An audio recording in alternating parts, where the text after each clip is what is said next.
Muy bien, muy buenas noches. Me presento, soy Jorge Castrillón, soy director de marketing educativo y expansión internacional de U Global Corp y director de la red Alumni Value Global.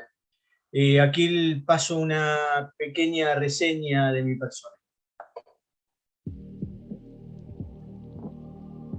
Jorge Castrillón es ingeniero industrial, recibido de la Universidad de Buenos Aires, conferencista internacional en estrategias de marketing y publicidad. Sus primeros años de carrera transcurrieron en ventas y marketing de las principales compañías de consumo masivo de Venezuela y Argentina. Durante la primera década de este siglo, su carrera profesional transcurrió como gerente general y CEO de las principales agencias de publicidad y de empresas de comunicaciones de marketing de Argentina. Es founder y CEO de Génesis Marketing Educativo y actualmente director de Marketing Educativo y Expansión Internacional de U Global Corp y director de la red Alumni Futuro.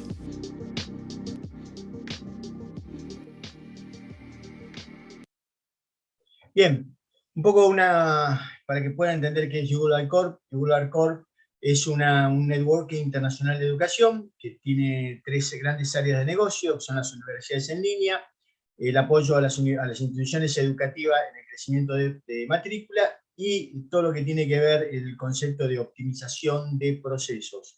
Prácticamente trabajamos en todo Latinoamérica y nuestro headquarter está en Bolivia, en Santa Cruz, y tenemos sede en Chile, Ecuador, Bolivia, México, Miami, y de alguna manera prácticamente trabajamos en 28 países con la red Alumno Value Global. Tenemos un total de 4.862 egresados y alumnos en curso, y prácticamente usufructan la red Alumni Value Global 5 universidades activas: la OH de España, la del Mar de Chile, la VJ de México, la UDABOL de Bolivia y la UICS de México, la Universidad de Investigación e Innovación de México.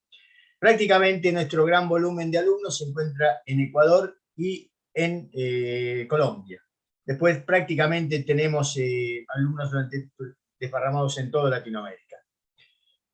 Eh, Hoy tengo un gran placer de presentar a un amigo. Lamentablemente él no va a estar con nosotros. Estamos reproduciendo un video que hicimos con él hace unos meses atrás. Tuvo un problema y lamentablemente en el último momento y tuvimos que rearmar esto.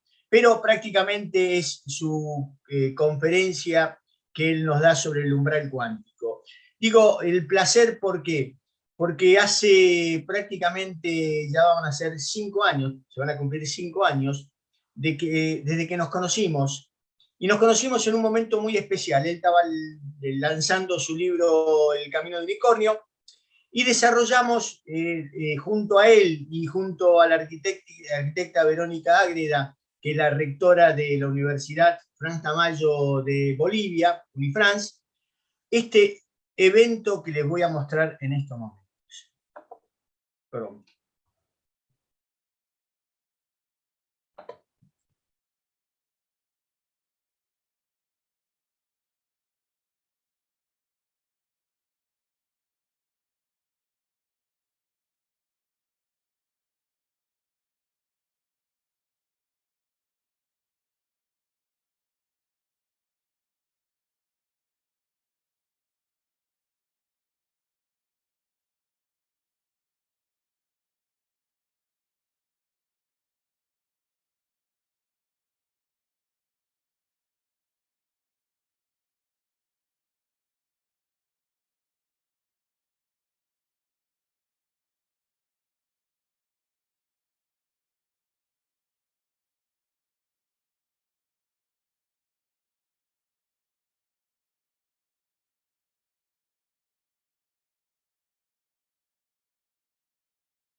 2018, juntos desarrollamos el concepto Future Week. Fueron una semana completa, para mí es un antes y un después para mi vida, donde reunimos a gente, a los 38 principales futurólogos del mundo del think tank de Millennium Project.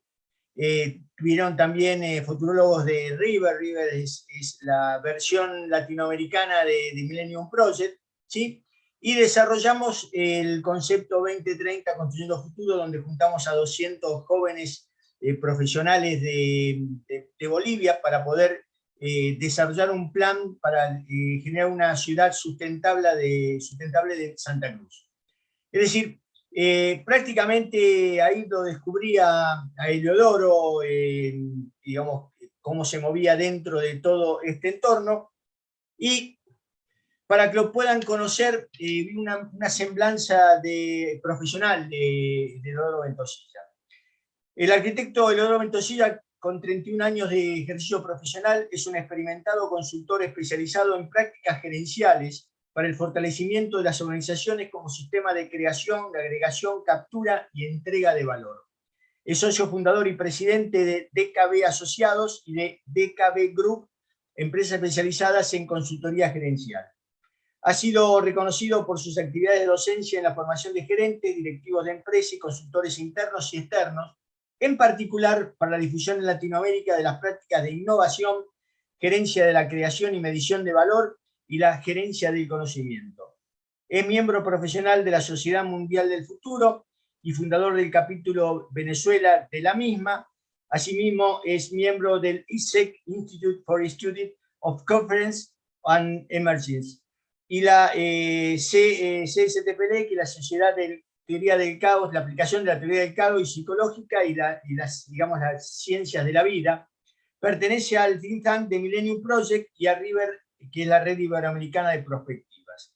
El arquitecto Ventosilla es un profesional muy informado sobre el estado del arte, de la tecnología vinculada a la administración estratégica del desempeño, la transformación y el fortalecimiento de organizaciones, al desarrollo de organizaciones y procesos para la innovación continua, la gerencia de capital intelectual para la creación de valor, el adiestramiento basado en computadoras y los sistemas electrónicos de SEO. Además, él es autor de estos libros, por ejemplo, El ala del silencio, eso fue su primer libro, que es sobre el uso del lenguaje en los procesos de cambio. La brújula de valor, que es un libro que, digamos, desarrolla prácticas de gerencia para la creación y captura de entrega de valor. Es coautor del libro Pymes Globales sobre prácticas para la internacionalización de las pequeñas y medianas empresas y coautor del libro Tiempos de Unicornio, Teoría y Práctica de la Organización Innovadora. Este fue el libro con lo cual lo conocí y lo trajimos a Bolivia. Y del libro Creación de Mundos, obra escrita en tiempos de pandemia, que se puede resumir en la siguiente frase, así lo dice él: cuando uno mejor entienda lo que se enfrenta, más rápido y probable llegará a una solución eficaz. Así que, sin más, la idea es ir directamente ya a este video. Le recomiendo a todos aquellos que tengan alguna pregunta para hacer, igualmente dentro del video se contestan preguntas, pero a todos aquellos que tengan la idea, hay un compromiso con Heliodoro de que les vamos a mandar las preguntas y se las enviaremos a ustedes por email, en el email que ustedes se han inscrito y han participado con ese email. Así que usen el chat para las preguntas y con Heliodoro el día de mañana trataremos de dilucidar todas esas preguntas que ustedes van a tener y algunas que yo pueda contestar en función de la pregunta. Así que vamos directamente ya al video. Yo dejo de cámara y un tema importante, digamos, sus libros están prácticamente en las principales librerías de Latinoamérica. Él ahora va a decir que no, pero es así. Muchas gracias, querido amigo. Gracias por esas palabras. Quisiera que estuviera el libro en todas las librerías de América, pero infortunadamente no es así. Está en muchas, pero no en todas las que yo quisiera. En todo caso, se le puede comprar también por vía Kindle, está en Kindle. Primero que nada, muy buenas tardes por allá en América y buenas noches aquí. Estoy conversándoles desde Suecia. Aquí son las 11 y 12 minutos de la noche. Y bueno, comencemos, si les parece bien. Ahí estamos, se ve bien la pantalla, ¿verdad? Sí, perfecto, Leodoro. Bien, este tema del umbral cuántico proviene de una reflexión que comenzó el año pasado acerca de cómo se había acelerado el proceso de digitalización en la sociedad durante la pandemia. Y de repente comencé a tomar nota de que se nos venía encima un cambio gigantesco que iba más allá de la digitalización. Y la reflexión fue tomando forma sobre todo cuando a principios de este año nació mi nieto, Martín, que me llevó a pensar y a preguntarme cómo sería el mundo cuando mi nieto tenga mi edad.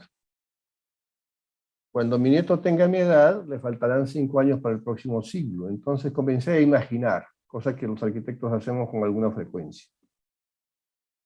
Y escribí un artículo que tuvo la generosidad de publicarlo el Observatorio de Recursos Humanos de España, que se llamaba justamente El Umbral. Y de eso quiero hablarles, porque la afirmación básica que hice en ese artículo es que estamos entrando en un espacio liminar y que muchos, ni las personas, ni las organizaciones, ni los países, ni las instituciones están preparadas para lo que se nos viene encima. Entonces, sobre esa reflexión voy a estar avanzando. La idea de fondo es que hay que prepararse para lo que viene y voy a usar unas metáforas. Voy a estar hablándoles de máquinas del tiempo y voy a estar hablándoles de viajeros en el tiempo.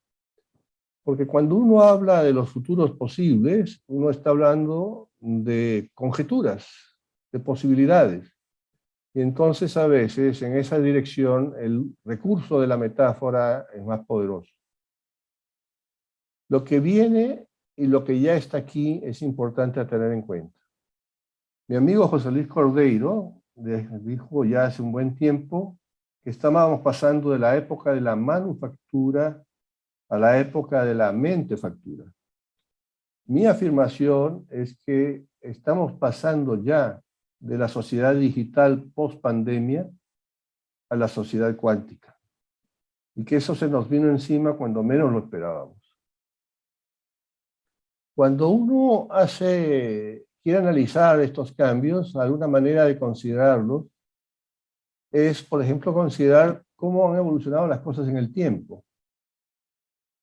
Uno sabe que lo que ocurre en el entorno del mercado a veces da lugar a que algún tipo de tecnología prevalezca.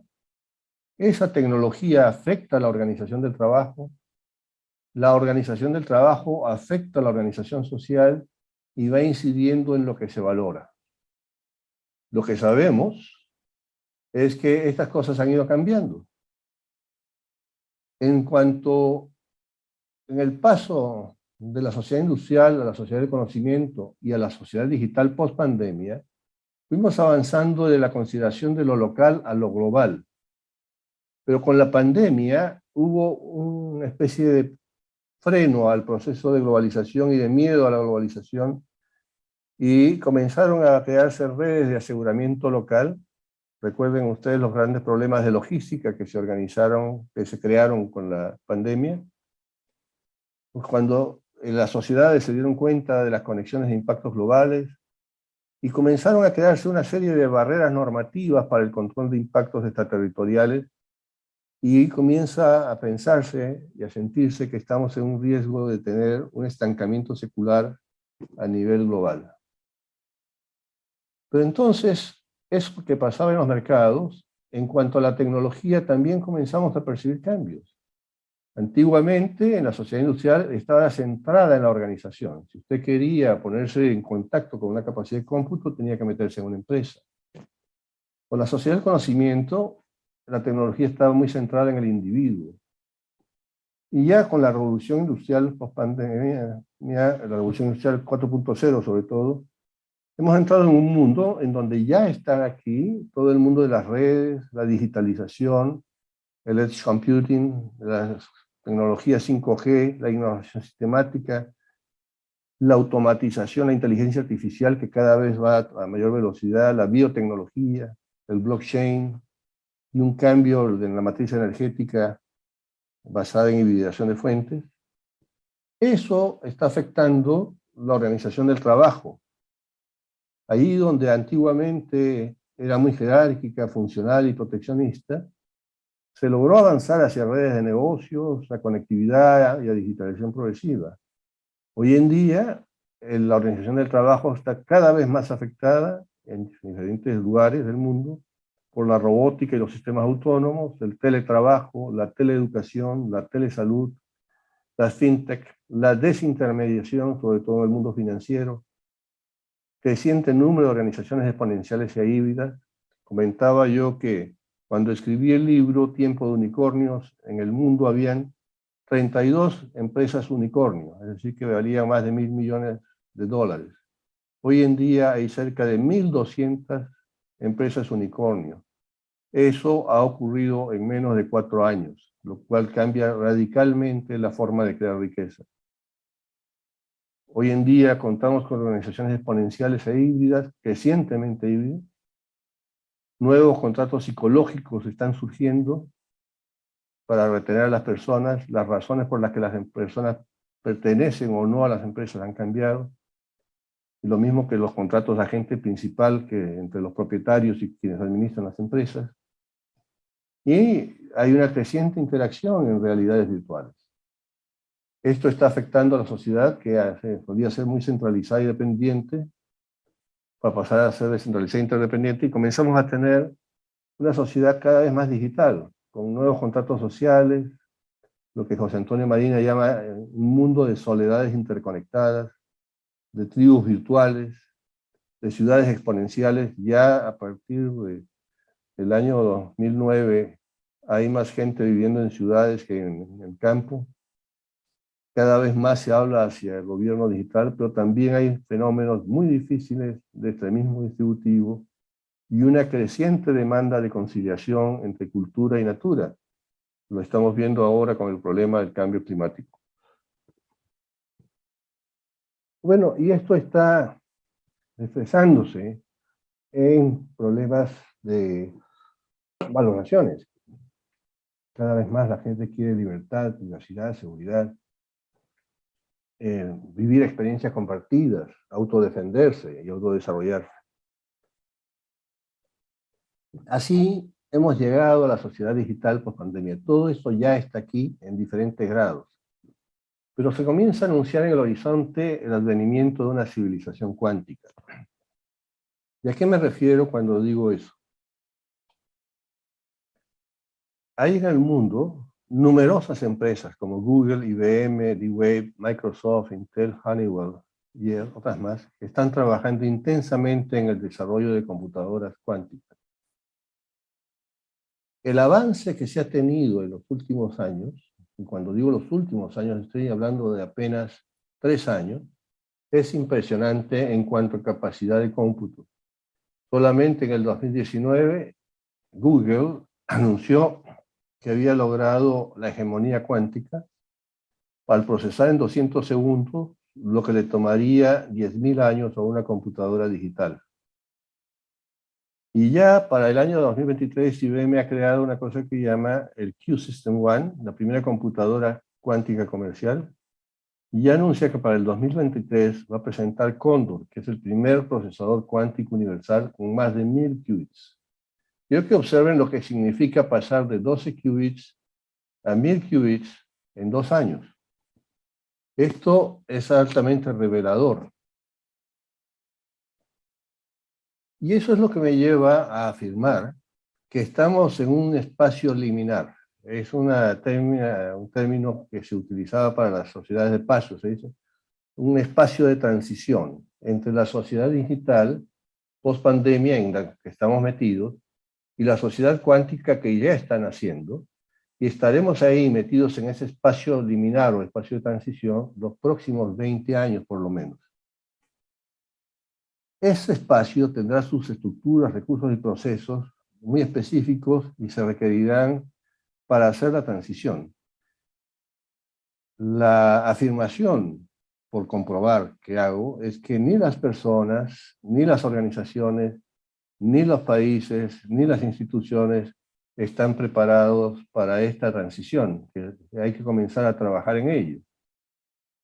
Cuando hablo de eso es porque todo lo que formará parte de la sociedad cuántica ya está en desarrollo, ya está en trabajo, toda la inteligencia artificial generativa, ya se habla de la tecnología consciente, del neuromining, que esos sistemas de aprendizaje de deep learning que están usando para la inteligencia artificial para aprender de la emocionalidad y la conducta humana y llevarla a ser interpretada por las máquinas.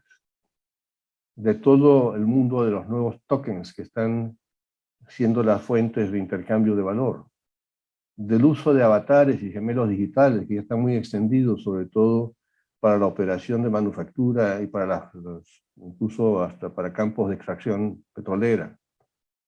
Gente como por ejemplo Ericsson y otros están trabajando ya en la Internet de los sentidos. Como ustedes saben, la Internet nos permite compartir texto, nos permite compartir imágenes y sonidos, pero no nos permite compartir texturas, ni sabores, ni olores. En esa dirección ya se está trabajando. Se está trabajando a lo que algún día va a estar aquí, que son los artefactos autorreplicantes, es decir, que se puedan reproducir, que es el viejo sueño de la cibernética. Todo esto genera una complejidad creciente como nunca se ha vivido antes. La disrupción se ha vuelto una norma y lo exponencial es una constante. Y cada vez más consideramos que la interconexión se ha vuelto ilimitada. Ya van a haber 10.000 satélites en el espacio comunicando toda la Tierra. Como ya lo sabemos con la guerra de Ucrania, no ha sido, están en medio de esa guerra, están disponiendo de conexión a Internet gracias a los satélites que puso en el aire Elon Musk. Ya se habla del metaverso y está acá, ya cada vez más hay gente interesada en lo transhumano o en volverse humanos extendidos, como dicen algunos. Ese hecho de que estemos en el umbral me lleva a advertirles a las personas que aprecio, y sobre todo cuando pensaba en mis hijos y pensaba en mis nietos y pensaba en los amigos, dije que es bueno cuidarse de la fauna que va a poblar este umbral. En este umbral vamos a ver medusas, vamos a ver cisnes negros y vamos a ver rinocerontes grises. Estas son metáforas para hacer referencia a algunas cosas. Cuando hablo de medusas, es que hay que estarle prestando atención a las anomalías, a las cosas que ocurren y que muchas veces no le prestamos atención. Le puse el nombre de medusas porque, por ejemplo, cuando caminamos por las playas a veces vemos las medusas y nos parece normal, pero a veces entre ellas hay unas medusas que son peligrosísimas y que pueden matarlos a uno en minutos. Esto para hacer referencia a lo que Jared Diamond llamaba la amnesia del paisaje. Hemos llegado, por ejemplo, al tema del cambio climático poco a poco, porque nos vamos aceptando cosas que no deberían aceptarse. Las anomalías estaban ahí, las señales estaban ahí de que venían los problemas, y sin embargo las vamos ignorando. El otro elemento es que hay que prestarle atención a cosas que parecen imposibles y que ocurren, son hechos inesperados. Nassim Taleb les llamaba los cisnes negros. Para describir aquellos eventos improbables, parecían improbables, pero de gran impacto socioeconómico, que usualmente son explicados después de ocurrir como si hubiera sido posible anticiparlo. Fue el caso, por ejemplo, de lo que pasó con las torres gemelas en Nueva York o con algunos de las grandes crisis en la bolsa de Nueva York. Y luego está las advertencias que están ahí, que constantemente están ahí, y que sin embargo son ignoradas. Fue Michelle Wacker en la cumbre de Davos del 2013 que le puso esa metáfora, es decir, cosas que se han anunciado, que se sabe que vienen. Como ocurrió, por ejemplo, estaba anunciado que vendría la pandemia. Hubo libros anunciando la guerra de Rusia y Ucrania en el 2014. Y sin embargo, no se les paraba, no se les puso atención. Cuando uno está atento, y eso es la sugerencia, mientras hacemos el viaje, el paso por el umbral, hay que estar atento a las anomalías, a los cisnes negros, a los rinocerontes grises, porque de ellos derivan los signos y síntomas, aquello que manifiesta la posible ocurrencia de nuevos hechos y nuevos problemas. Y hay que prestarle atención a los hechos, aquello que no está ni estará bajo nuestro control. No lo podremos impedir, como los terremotos, por ejemplo. Y están los problemas, aquello que está bajo nuestro control y que podríamos anticipar y resolver, siempre y cuando le prestemos atención a esto. Esto se traduce, obviamente, en riesgos, todo aquello que puede afectar la viabilidad, el posicionamiento y la participación de las organizaciones y las personas en las comunidades y los mercados, y en oportunidades para ampliar ese posicionamiento y participación. Ahora bien, para que esto ocurra, se necesitan hoy en día nuevas capacidades organizacionales y nuevas competencias individuales para poder hacer ese viaje al futuro de manera viable y no caer en situaciones de dependencia, resentimiento y frustración ante la imposibilidad de manejarnos en un mundo que cambia aceleradamente. Si observamos, la pandemia nos ha traído una disrupción que viene cargada de algunos elementos. La revolución tecnológica se hizo evidente. Todo el mundo comenzó a trabajar con Zoom para dar una muestra pequeña. Se volvió al nacionalismo económico. Se crearon tensiones sociales en todo el mundo. Hubo una crisis global de seguridad. Hoy en día nadie se siente seguro en el mundo. Y tenemos barcos amenazando a Taiwán y guerra ya en Ucrania. Hay crisis de gobernanza en muchísimos países y muchas personas tienen una percepción de que el planeta corre el riesgo de extinción. Esto crea algunos hechos y problemas en la sociedad y en el mercado. Hay mucha incertidumbre, es decir, hay una gran diferencia entre la información que se necesita para actuar y la información disponible, o en la capacidad de procesar la información que abunda en el mundo. Hay una gran debilidad institucional, cada vez más evidente. Las instituciones que fueron diseñadas para un mundo que ya no existe son las que nos norman hoy en día. Se está reduciendo cada vez más la licencia social para actuar. La licencia social, si ustedes observan, por ejemplo, hay sociedades que no permiten la explotación del petróleo cada vez más. Bueno, porque las comunidades no dan permiso para eso, o la instalación de plantas nucleares. Hay una cantidad de licencias sociales que ya no se están dando y que forman parte de la crisis de gobernanza. Los mercados se han vuelto volátiles y donde del mundo que pretendía con la globalización avanzar a la reciprocidad, hoy andamos metidos en un mundo de retaliación entre las naciones. Y ya estamos entrando en una guerra fría 2.0 y una guerra híbrida, como lo podemos ver por las tecnologías que se están usando en las batallas y en los conflictos actualmente en marcha. La guerra no solo se está peleando en los campos de batalla físicos, sino también en los campos cibernéticos. Y todo esto parecía mostrar evidencias de un proceso de cambio en el orden mundial. Ahora bien, para bajar un poco de este nivel macro, pensemos en cómo la pandemia ha potenciado la paradoja de tener que cambiar para perdurar y lo que está pasando con las organizaciones y las personas.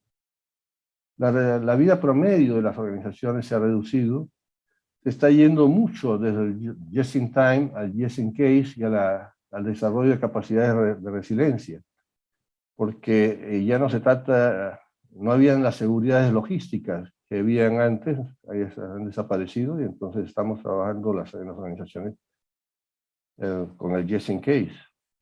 Hay cambios culturales y operacionales que se están requiriendo y que no se están produciendo a la velocidad requerida.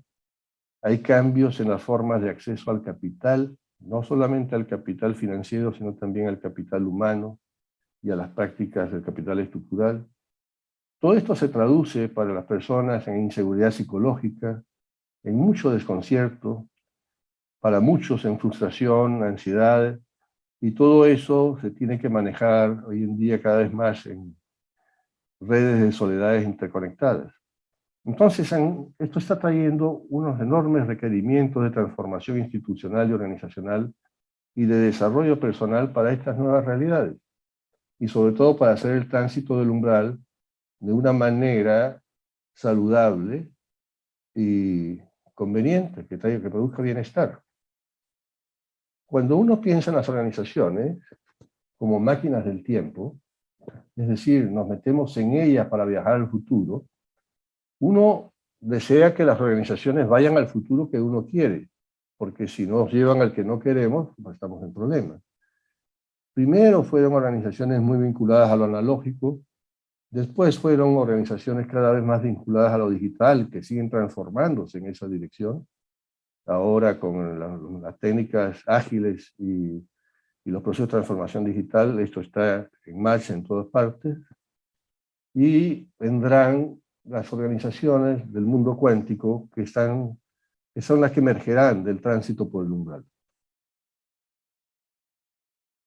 Veamos esto con un poquito más de detalle de cómo ha sido esta historia, porque si queremos saber cómo prepararnos, cómo hacer nuestras organizaciones, cómo hacer nuestras máquinas del tiempo y cómo manejarlas.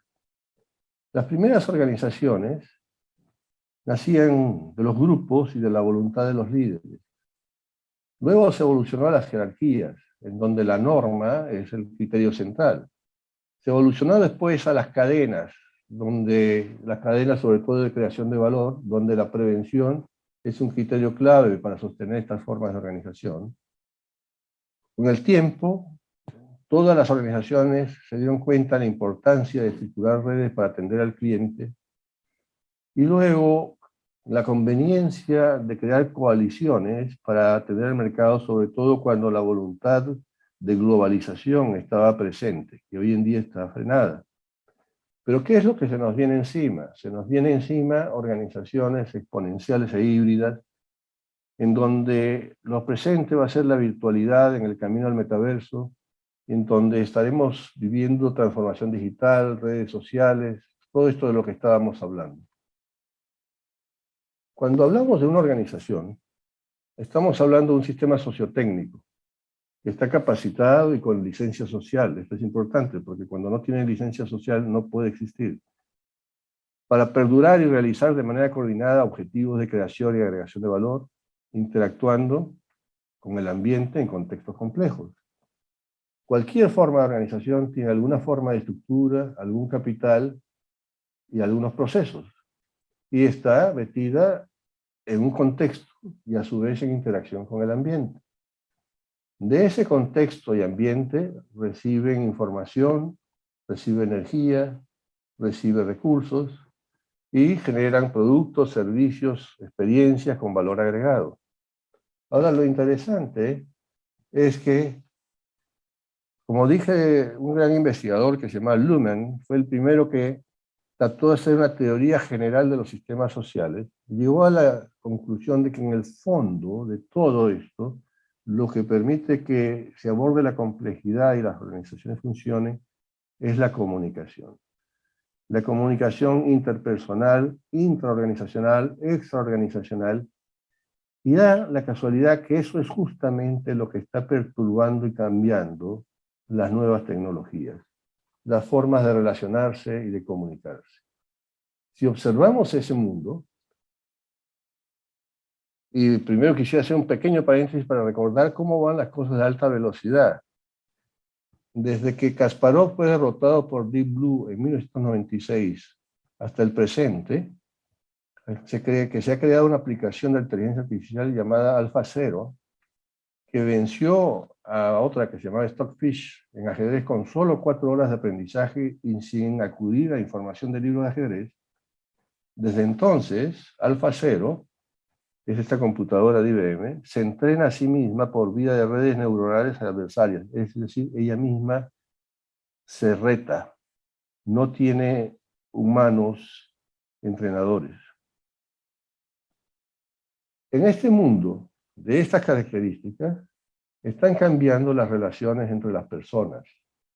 Ya les hablaba de las soledades interconectadas, ya podrán ustedes observar lo que pasa en TikTok, en WhatsApp y en todas estas cosas, la exhibición pública de emociones y cómo se extienden las creencias compartidas, cómo está cambiando la conexión entre las personas y la tecnología, no solamente por vía de la virtualidad y la conectividad, sino también por el grado de interactividad digital que es cada vez más intenso, pero también se está produciendo algo en el que no entran las personas, que es la relación entre los artefactos y la comunicación entre los artefactos directa y sin presencia humana.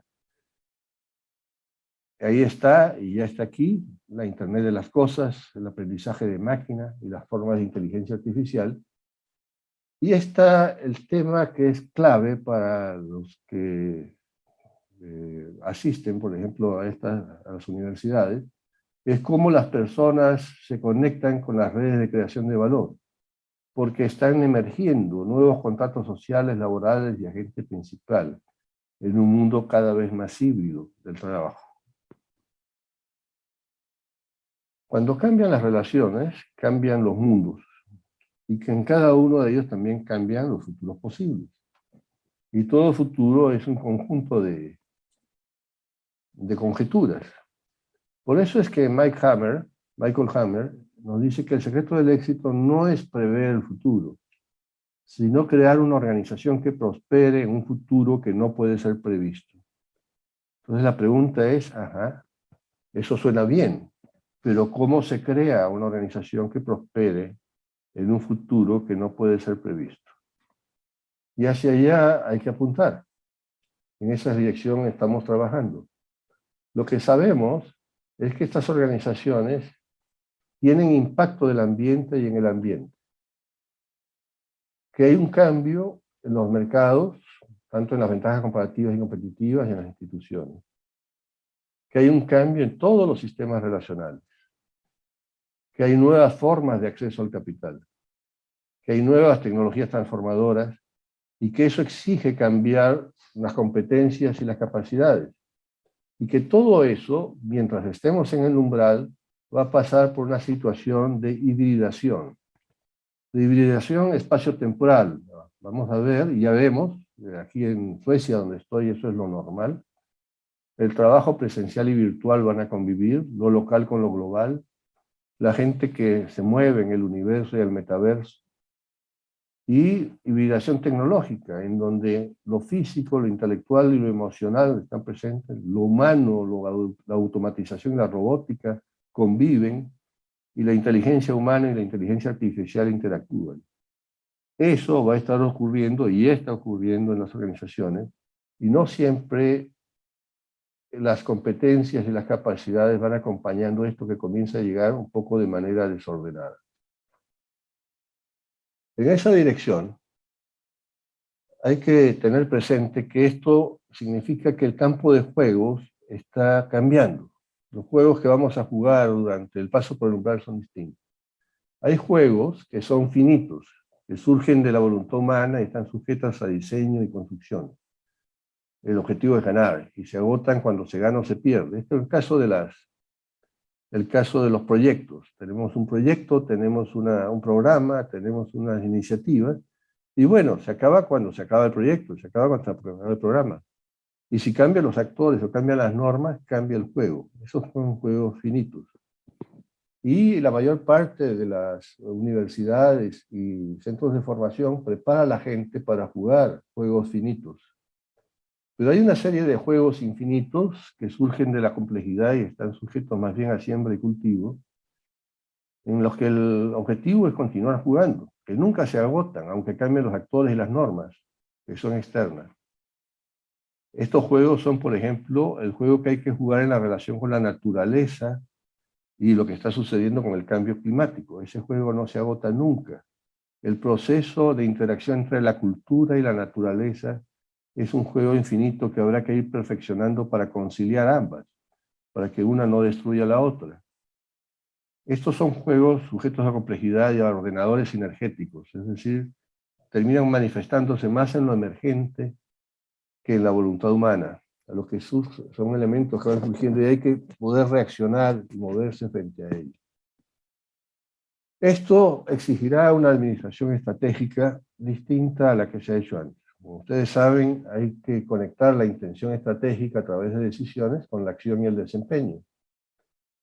Y eso supone formular alguna estrategia, llevarla a cabo, asignando recursos, generar aprendizaje estratégico, inteligencia de negocios, en fin. Hay cosas a tener en cuenta. Una nueva sensibilidad a los requerimientos del contexto y del ambiente se hace necesaria.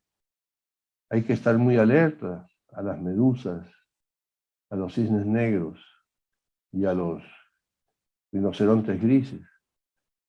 Va a haber que trabajar de manera más constante en el reto de ortodoxias, es decir, retar aquellas creencias que hasta ahora han dominado nuestra actuación sobre cómo actuar, cómo organizarnos y cómo conectarnos con la realidad. Y eso conlleva necesidad de fortalecer la cultura organizacional en esas direcciones, para asegurar que las organizaciones perduren. Pero también va a requerir de mucha responsabilidad, porque de otra manera, si no se hace, no podemos cultivar la licencia social. Cada vez a muchas organizaciones, las comunidades les están quitando licencia social para actuar. Por ejemplo, está claro lo que ha pasado, lo que está pasando en Europa con el tema de la energía, a raíz de la guerra con Ucrania, de Ucrania y Rusia. Hace mucho que se habla de la posibilidad de resolver eso por vía de la energía nuclear, pero hay países en donde las comunidades no dan licencia social para que eso ocurra. Y está el caso de las mineras en el Perú, por ejemplo, que muchas comunidades no dan licencia social para que se proceda, o el caso de la explotación de petróleo en otros lugares. Entonces, el tema del cultivo de la licencia social va a ser clave, porque de otra manera simplemente las organizaciones no van a poder avanzar.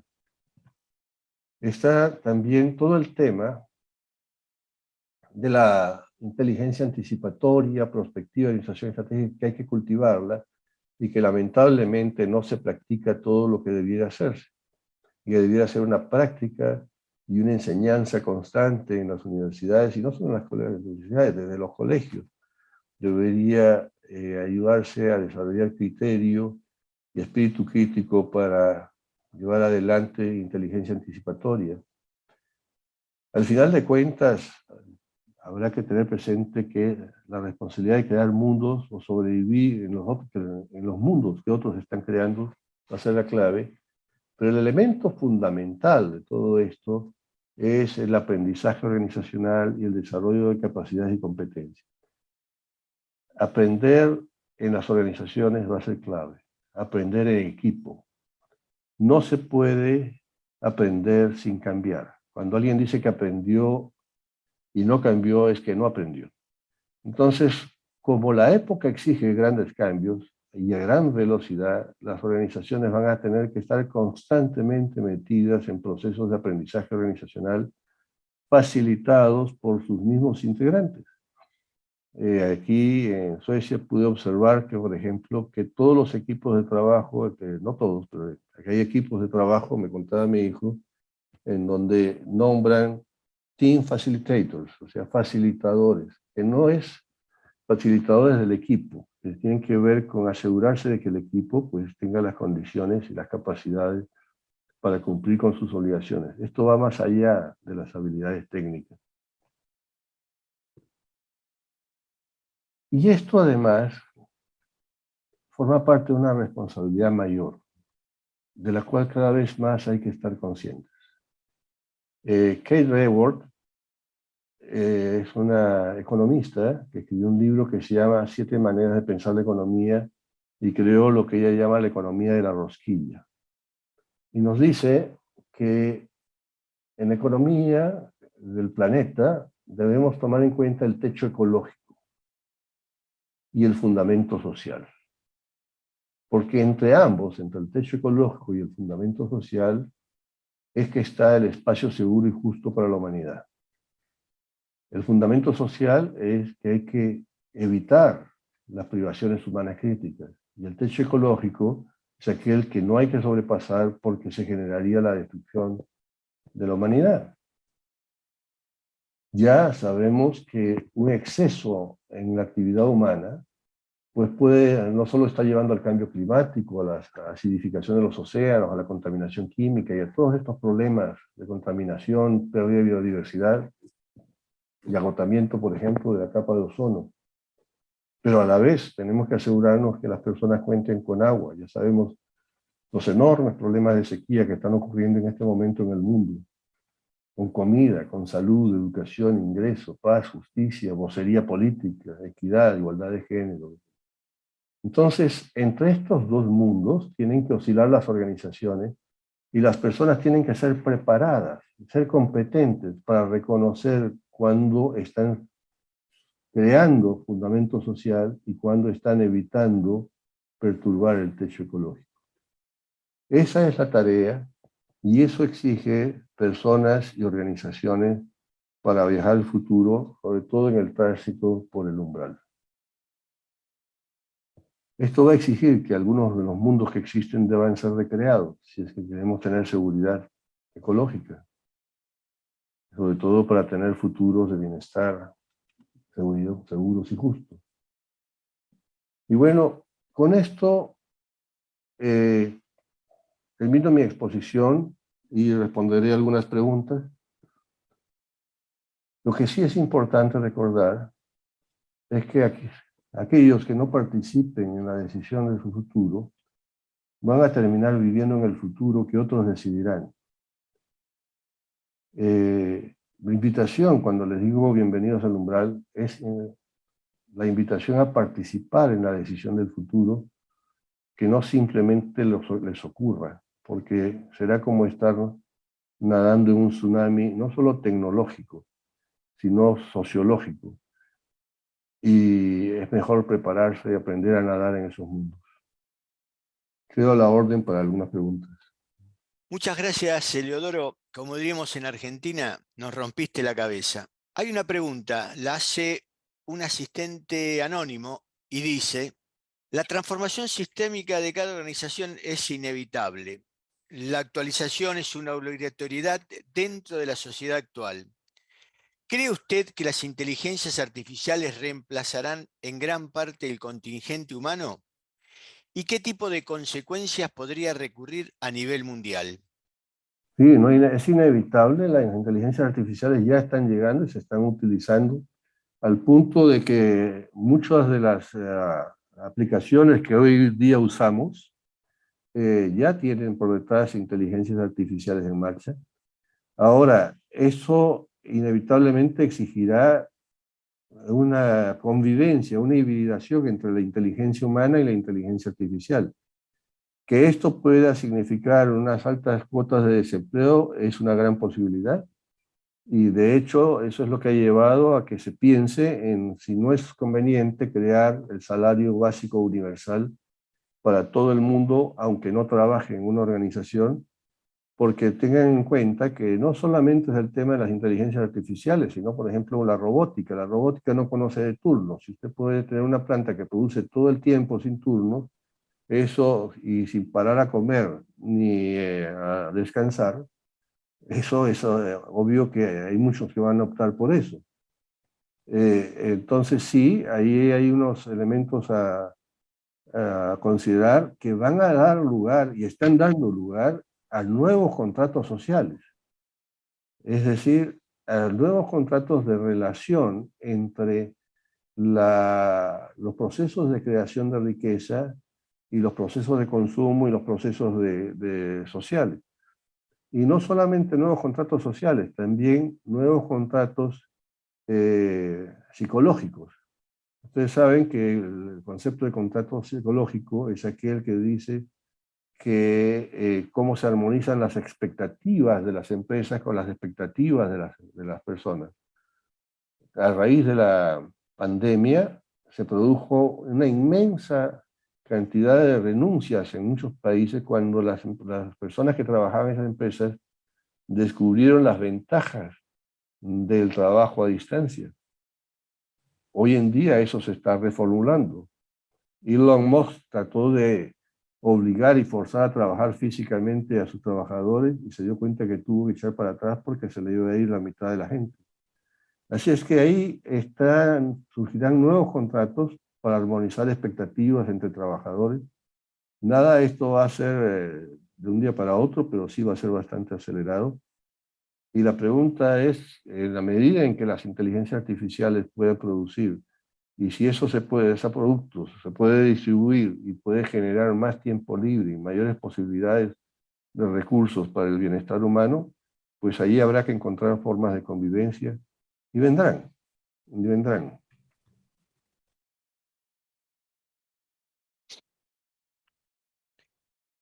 Eleodoro, yo tengo una pregunta. Realmente tengo muchas preguntas sobre esto. La educación en todo esto, ¿qué tiene que hacer en un entorno como este, donde prácticamente en los últimos 50 años hizo muy pocos cambios? ¿Cómo hace la educación para acompañar este umbral cuántico que vos estás hablando para los próximos 20 años?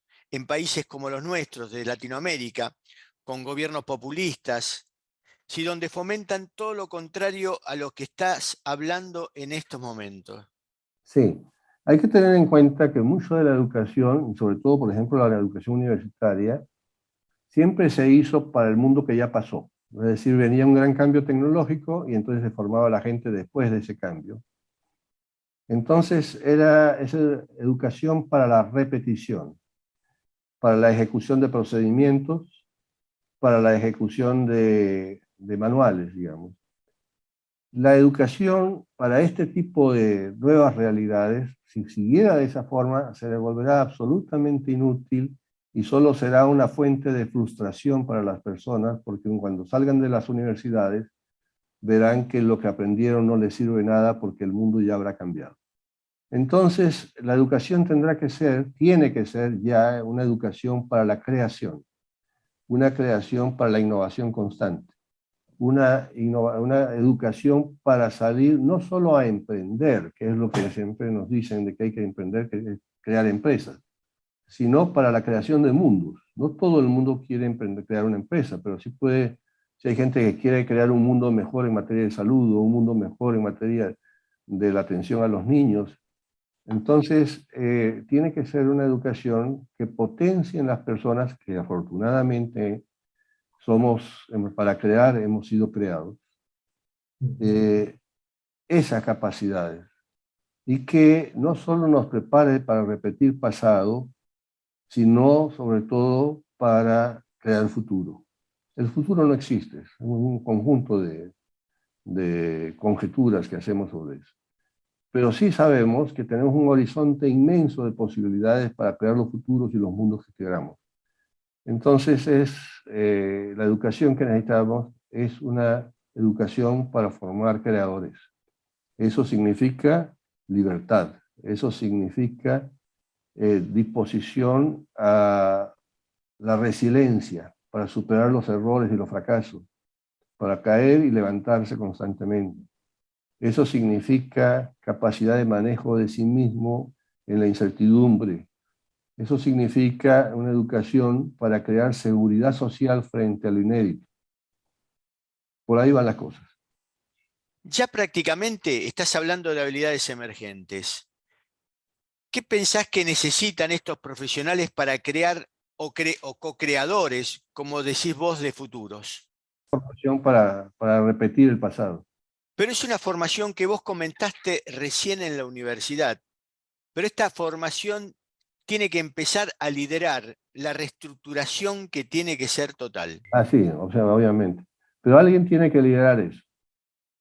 En los procesos de innovación hay que crear ecosistemas, por ejemplo, de innovación, y el encuentro entre la academia, el gobierno y las empresas es fundamental para poder hacer esa transformación. Eliodoro, ¿vos pensás que esa transformación puede venir desde los gobiernos? No, no necesariamente. Estas cosas vienen por muchas veces. Es una coaligación de diferentes factores. Hay empresas que comienzan a trabajar en eso porque la gente no les llega preparada y tienen que prepararlo.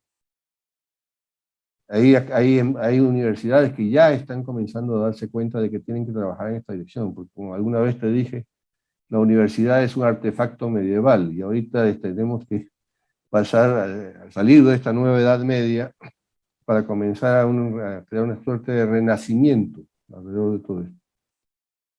No, se trata de crear ecosistemas por esta voluntad de coadyuvar, de co-crear entre empresa, gobierno y academia. Pero alguien tiene que tirar la pelota para jugar. Así es. ¿Quién es primero? Hay muchas preguntas, Eliodoro, y voy a tratar de ver algunas de ellas. Por ejemplo, la de Yerti Torres Aguadas, que dice: ¿cómo disminuir las disparidades tecnológicas que ahondaron en las disparidades en el desarrollo económico, especialmente los llamados países del tercer mundo, que al final crearán una brecha aún más grande en la sociedad? Es cierto que estas brechas se extienden y que no solo se extienden, sino que quedarán, a futuro tendremos algunas brechas muy grandes, pero también es cierto que algunas se están cerrando mediante esto que se ha llamado el salto de rana. Cuando uno observa lo que está pasando en África con los celulares, con los teléfonos inteligentes y los procesos de bancarización, en una región en donde era imposible hacer bancarización por la vía tradicional de poner bancos por diferentes lugares, etc. Hoy en día en África casi toda la bancarización se está haciendo a través de los teléfonos inteligentes y ya hay organizaciones que están previendo que el próximo gran polo de startups para allá por el año 2026, 2027 va a ser justamente África. Entonces, porque cuando ya tienes un teléfono inteligente, estás en contacto con la tecnología en todo el planeta. Ahí salió hoy un pequeño artículo en el BBC de un muchachito en África que ha hecho un robot a los 17 años con pedazos de la basura. Cuando lo han visto, las empresas que hacen robótica pues ya lo quieren llevar y contratar. Así es que es verdad, se pueden crear disparidades y brechas, pero la situación es compleja y abierta. En los próximos años, en los próximos 3, 4 años, 1 billón más, o sea, 1.000 millones más de personas van a entrar en Internet. Y los 1.000 millones más de personas van a venir de las zonas más pobres del planeta. Una vez en Internet, sus vidas cambian. Por otro lado, están pasando cosas en el mundo. La otra vez lo hablamos con vos, esto sobre los 8.000 millones de habitantes. Y esto no dice que el índice de fertilidad es cada vez más bajo y la longevidad cada vez más alta. Y lo que dicen que prácticamente en el 2050 dejamos de crecer como humanidad. Y hay países que probablemente al final del siglo, de este siglo, tengan la mitad de habitantes. Así es. Y habrá algunos que desaparecerán. Si los japoneses siguen ese camino, en 200 años no vamos a tener japoneses. Si esa fuera la tasa, ¿no? Pero en todo caso, este tema del envejecimiento, que incluso llevó a algunos a decir que los viejos deberían morirse más temprano porque no hay sistema social que pueda sostenerlo. Pero eso es considerando que los sistemas productivos van a seguir siendo los mismos. Ya esto ha pasado antes. ¿Se acuerdas cuando el Club de Roma, según la época del Club de Roma, el mundo se iba a acabar para el año 2000? Exactamente. Yo no me he dado cuenta si se acabó. Habrá una enorme cantidad de capacidades de producción para sostener los recursos. Y lo que comienza a suceder es que conforme las personas también entran en procesos de desarrollo y culturización, las tasas de reproducción se reducen. Por otro lado, las grandes empresas tecnológicas hoy están abocadas también a todo lo que tiene que ver con la medicina tecnológica, llamemos de alguna manera, y fundamentalmente lo que es el envejecimiento, la muerte, como dice nuestro amigo José Luis Cordeiro, que estoy tratando de contactarlo para poder que, digamos, participe de estos ciclos de pensadores del futuro. Bueno, siempre le digo a mi amigo Cordeiro que más importante que durar es vivir. Lo que dice Cordeiro es que prácticamente en el 2050 uno puede llegar a ser amortal si tiene buena salud hoy y una buena billetera. Bueno, y la pregunta es, será un tema, no es una pregunta, será un tema de decisiones, ¿no? Hoy en día ya hay gente que en sociedades de mucha prosperidad prefieren quitarse la vida. Así es que eso no es solamente, eso entra en el terreno de las posibilidades, en el terreno de las opciones. Nadie está obligado a vivir, así como nadie está obligado a ser feliz. Es un tema de opciones. Y afortunadamente lo que hay es un horizonte de posibilidades crecientes con los cuales podemos crear mundos de bienestar y podemos hacernos mejores a nosotros mismos y a nuestras organizaciones. Los recursos, las posibilidades están ahí. Es un tema de toma de decisiones. Así como crear riqueza no es más que una opción, no es una obligación. Hay países que se han dedicado a crear pobreza, lo hemos visto en América Latina. Sí. Exacto. Sí, entonces, son opciones, pero hay que tomar decisiones.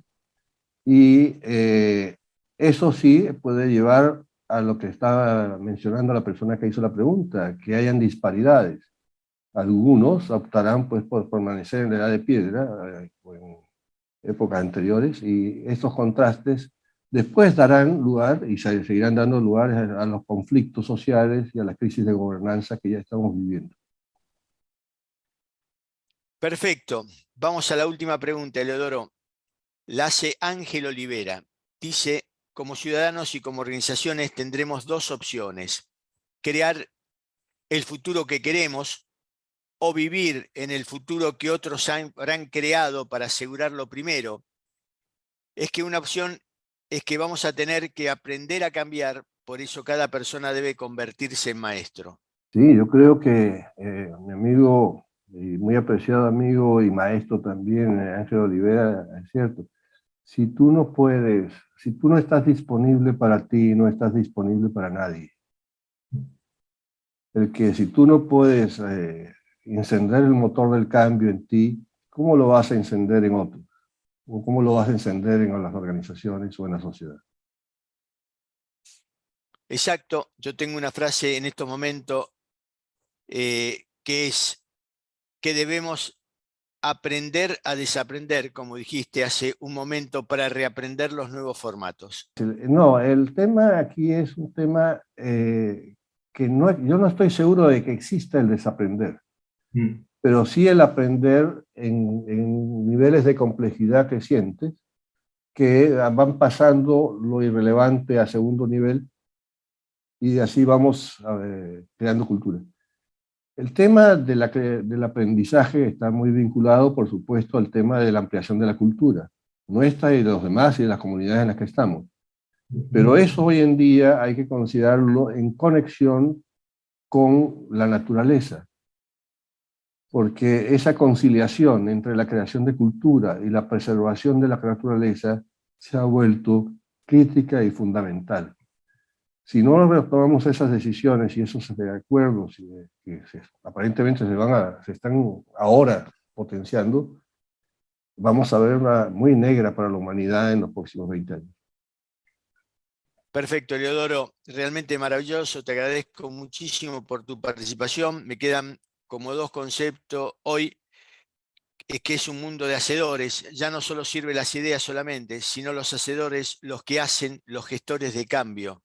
Sí. Y creadores. Hay que crear es poner en la realidad algo que no está ahí. Maravilloso. Gracias, Eleodoro. Un gran abrazo. Un gran abrazo. Muy bien.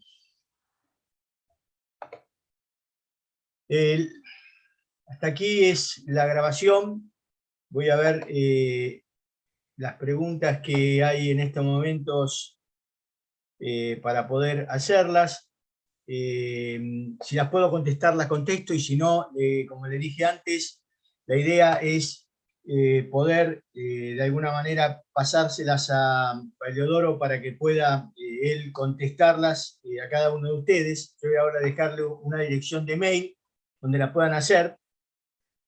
Y por ejemplo, Joana Vélez Rueda dice: realmente es muy valiosa esta presentación, el tema es muy denso. Primero quiero saber si el tema está presentado en alguno de sus libros para poderlo procesar mejor. Segundo, quiero saber si nos pueden compartir esta grabación. Sí, Joana, esta grabación va a estar colgada a partir de 48 horas en la página, la fanpage de YouTube de Wix, ¿sí? Y de la red Alumni. Un tema importante es, en los libros de Eliodoro, la creación de mundos, prácticamente está todo lo que está hablado, también, no solamente el libro de Eliodoro, yo le recomiendo también el libro Homo Deus de Hirari, que está muy en línea con lo de Eliodoro. Eliodoro es más un teórico que Hirari, pero esto es importante madurarlo, ¿no? Lo que decía, que la universidad está como en etapas medievales, y la preparación del hombre en estos momentos dentro de las habilidades emergentes para enfrentar estos futuros inciertos. En el caso de Héctor Herrera dice: ¿qué papel jugará el poder mundial concentrado del capital financiero en el acondicionamiento justo de la humanidad en el campo del umbral? Bueno, esta es la gran disyuntiva, la crisis de gobernanza, Héctor. Hay un tema importante, lo dicen las películas de ciencia ficción, donde hay una clase gobernante y después está el pueblo ahí abajo. Lo que no va a pasar en estos momentos es la gran brecha que se está produciendo entre los países de nuestro lado del mundo, con gobiernos populistas, ¿sí?, que tienen los ojos hacia atrás, ¿sí? Cuando hablamos todavía del idioma indígena, no está mal hablarlo, pero prácticamente cuando el mundo hoy, Apple lanza sus lentes ya para prácticamente trabajarlo todo en la parte virtual, es decir, el tema pasa en estos momentos si queremos estar en el juego o no queremos estar, como decía Eliodoro. Carlos Gelmetti dice: ¿la IA puede ser ralentizada? Carlos, esa es la gran disyuntiva y la que todos nos decimos. Por eso digo, lo fantástico, aquellos que tenemos unos cuantos años, cuando miramos las películas de ciencia ficción del pasado, es lo que estamos viendo hoy. Yo Robot, Robocop, es decir, el Terminator. Fíjense esa película cuando hablaban de Skyline, que era el cerebro que maneja a todos los robots. O la de Yo Robot, cuando hay un robot que es el que maneja a todos. Es decir, estamos jugando con Dios en todo esto, si queremos verlo de alguna manera. Es decir, y sí hay ya tendencias a nivel mundial de cómo no ralentizamos, sino cómo manejamos el equilibrio para poder tener la seguridad de que no se nos escape de las manos.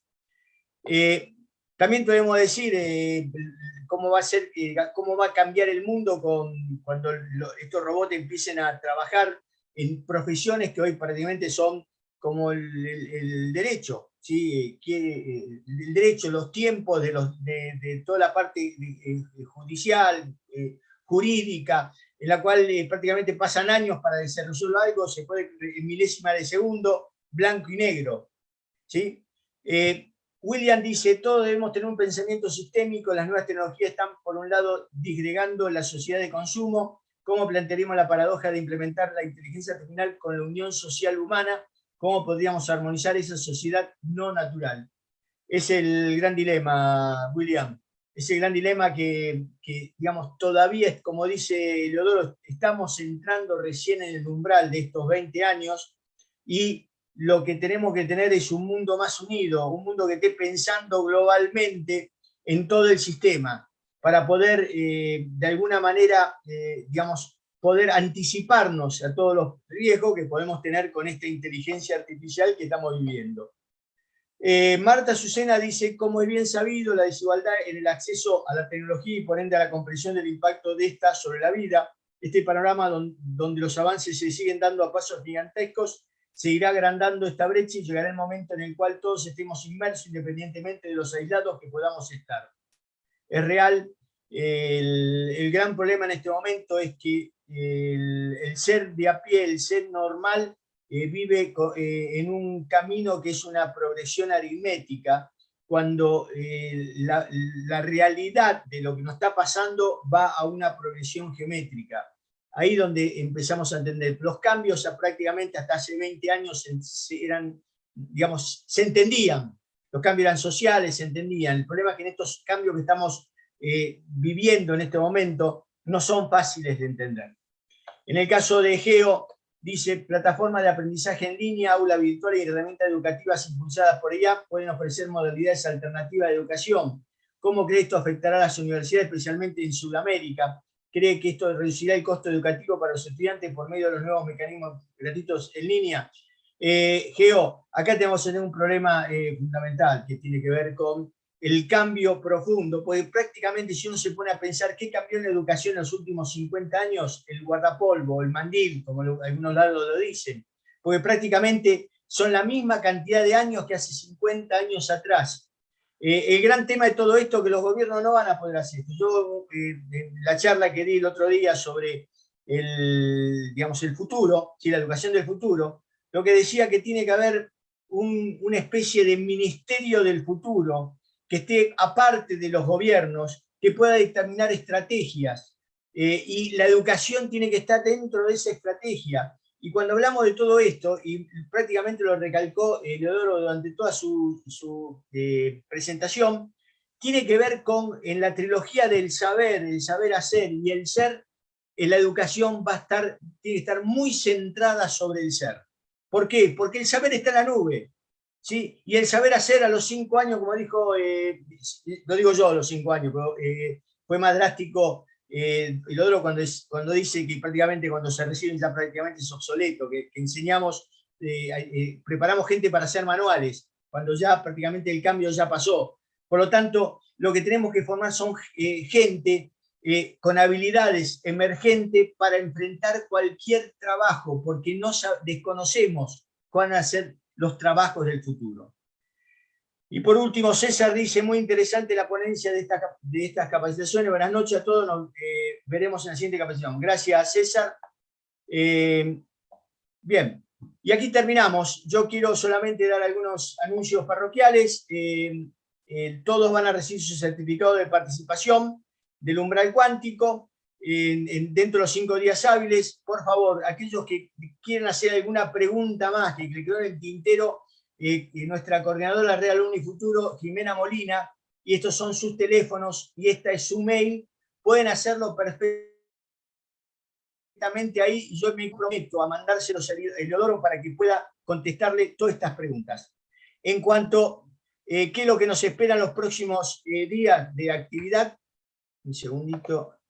El próximo evento que tenemos es otro gran amigo, Carlos García, va a hablar de neurobusiness, la neurociencia aplicada a los negocios. Es un conversatorio que les puedo asegurar es excelente, porque Carlos es un especialista en todo lo que tiene que ver category management, y todo lo que tiene que ver trade, y todo lo que tiene que ver el consumo y el servicio, y se especializó en todo lo que tiene que ver neurociencia, y asoció la neurociencia a lo que es toda la gestión de negocio en los mercados. Esto es el jueves 15 de junio, 19 horas de Colombia, Ecuador, 18 horas de México, y lo organiza la Red Alumni Futuro, ¿sí? Y es parte del ciclo de Pensadores del Futuro. Y tenemos una mesa redonda muy interesante que la organiza la Red Alumni Futuro, pero la auspicia la Universidad de Investigación e Innovación de México, UICS, ¿sí? También la firma Meta Consulting, que es una firma que tiene, digamos, está asociada con la red de líderes de tomadores de talento de Colombia. Esto nace desde Colombia, esta inquietud. La Universidad Uniempresarial de Colombia y también la Secretaría de Educación del Gobierno de Bogotá, ¿sí? Donde va a estar nuestro director ejecutivo de UICS Colombia, ¿sí? El magíster Carlos Aparicio. Va a estar también el rector de la Fundación Universitaria Empresarial, o la Uni Empresarial, como se conoce, el doctor Karl Langenbaek. Y voy a estar en mi persona en esto también, un poco dando mi aporte a lo que es formando profesionales del futuro. Esto es el 22 de junio a las 19 horas de Colombia. Ahí ustedes, pues prácticamente estoy hablando a toda Latinoamérica, que hay participantes de toda Latinoamérica, pueden ver el tema del su horario en cada país. Así que ahora sí, muchas gracias a todos por su atención. Espero que haya sido muy interesante. Por las preguntas se entendió que sí, que fue muy interesante. Y les pido, por favor, para nosotros es muy importante lo que viene ahora cuando yo cierro este evento, esta presentación. Se va a abrir una encuesta de satisfacción. Por favor, nos importa mucho lo que ustedes piensan, no que nos digan que está bárbaro, está excelente. Nos gusta cuando nos dicen cosas que tenemos que mejorar. Así que muy buenas noches Latinoamérica, y cierro como me gusta cerrar todos estos eventos. Lo importante es que sean felices en su vida. Así que muy buenas noches, y nos veremos en la próxima con muchos de ustedes que ya prácticamente son asiduos participantes de esta actividad. Así que voy a dejar de compartir y voy a cerrar. Así que muy buenas noches, que la pasen bien y gracias por participar.